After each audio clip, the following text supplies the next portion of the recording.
Hello friends, नमस्कार, राधे कृष्णा। आपका बहुत बहुत स्वागत है आपके अपने यूट्यूब चैनल श्वेता एजुकेशनल में।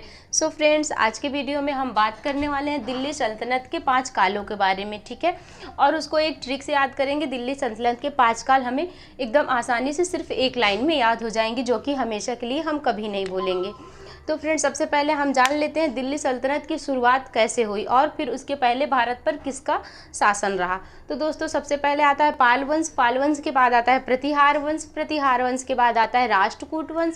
फिर उसके बाद फ्रेंड्स कुछ सालों तक जो है इनका चोलों का शासन रहता है, ठीक है। चोल वंश के बाद फिर कुछ दिनों तक जो है, कुछ वर्षों तक संघर्ष का युग चलता है। उसके बाद आता है फ्रेंड्स तुर्कों का आक्रमण, ठीक है। तुर्कों का आक्रमण होता है। तो सबसे पहला आक्रमण जो तुर्की था वो कौन था? वो अल्पतगीन था, ठीक है। ये कई बार आपसे पूछा जाता है, ठीक है। अल्पतगीन, ठीक है।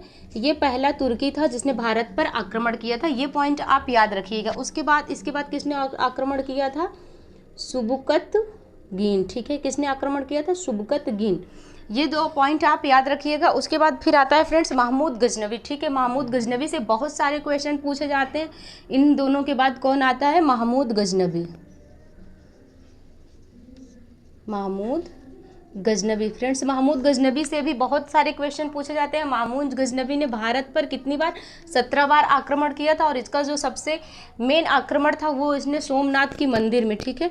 सोमनाथ की मंदिर में बहुत ही ज़्यादा लूटपाट की थी, बहुत ही ज़्यादा लूटपाट की थी। ये कब किया था सोमनाथ की मंदिर में? तो 1025 में फ्रेंड्स इसने सोमनाथ की मंदिर पर आक्रमण किया था। और ये इसका कौन सा आक्रमण था? ये इसका 16वां आक्रमण था, ठीक है फ्रेंड्स। ये सारे पॉइंट आप फिर याद रखिएगा। महमूद गजनवी भारत पर जिसने 17वीं बार आक्रमण किया था, ठीक है। 17 बार आक्रमण किया था। और सोमनाथ की मंदिर पर उसका जो है 16वां आक्रमण था। और 1025 में वो आक्रमण हुआ था, ठीक है। ये सारे पॉइंट्स आप याद रखिएगा। फिर उसके बाद आता है फ्रेंड्स जो मेन टॉपिक है हमारा, मोहम्मद गौरी, ठीक है। कौन आता है? मोहम्मद गौरी, ठीक है। कौन आता है? मोहम्मद गौरी आता है, ठीक है फ्रेंड्स। मोहम्मद गौरी ही जो दिल्ली सल्तनत की शुरुआत करता है। तो ये भारत पर ये विजय प्राप्त कर लेता है। और इसके 4 गुलाम थे। कितने गुलाम थे? इसके 4 गुलाम थे, जिसमें से एक कुतुबुद्दीन, ठीक है।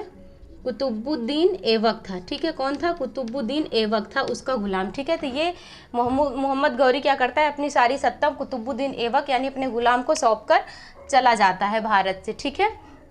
तब वहीं से शुरुआत होती है गुलाम, क्योंकि मोहम्मद गौरी क्या था? ये कुतुबुद्दीन क्या था? मोहम्मद गौरी का गुलाम था, इसलिए इसे फिर इस वंश को गुलाम वंश कहा गया, ठीक है। इस तरह से दिल्ली सल्तनत का पहला वंश गुलाम वंश हो गया। और गुलामों का गुलाम किसे कहा जाता है? ये भी आपको याद होना चाहिए। तो इल्तुतमिश को, किसको? इल्तुतमिश, ठीक है। किसको? इल्तुतमिश को गुलामों का गुलाम कहा जाता है, क्योंकि कुतुबुद्दीन ऐबक का गुलाम इल्तुतमिश था, ठीक है। और ऐबक जो है गौरी का गुलाम था। तो चलिए हम अपनी ट्रिक की बात कर लेते हैं। तो हमारी ट्रिक है गुलाब खिला तू शोलों में, ठीक है। गुलाब से हो गया गुलाम वंश, जिसका संस्थापक मैंने बताया कुतुबुद्दीन ऐबक था। यह 1206 ईस्वी तक 1206 ईस्वी से स्टार्ट हुआ, ठीक है। उसके बाद फिर आता है हमारा खिला, खिला से हो गया खिलजी वंश 1290, ठीक है। तू से हो गया तुगलक वंश, ठीक है। तू से हो गया तुगलक वंश। तुगलक वंश जो है 1320 से 1414 तक चला, ठीक है। उसके बाद हो गया सो से हो गया सैयद वंश। सैयद वंश आता है 1414 से, जो कि 1451 तक चलता है। फिर लो से हो गया फ्रेंड्स लोधी वंश, जो कि 1451 से लेके 1526 तक चलता है। कब तक चलता है फ्रेंड्स? 1526 तक चलता है। 1526 में आप सभी को पता होगा पानीपत का प्रथम युद्ध हुआ था, जो बाबर और लोधी वंश के अंतिम शासक इब्राहिम लोधी के मध्य हुआ था, जिसमें लोधी मृत्यु को प्राप्त हुआ था। वह दिल्ली सल्तनत का एकमात्र राजा था जिसने जो है रणभूमि में अपने प्राण त्यागे थे। तो वहाँ से शुरू हो जाता है मुगल वंश, ठीक है फ्रेंड्स। वहाँ से क्या शुरू हो जाता है? मुगल वंश की स्थापना हो जाती है। तो ये दिल्ली सल्तनत के 5 वंश थे, जिसे गुलाब खिला तो सोलो में, गुलाब से गुलाम वंश, खिला से खिलजी वंश, तू से तुगलक वंश, सो से सैयद वंश, लो से लोधी वंश। आई होप आपको ये आसानी से याद हो गया होगा। खिलजी वंश का संस्थापक अलाउद्दीन खिलजी था। तुगलक वंश का संस्थापक जलालुद्दीन था। सैयद वंश का संस्थापक खिलज खां था। और लोधी वंश का संस्थापक बहलोल लोधी था।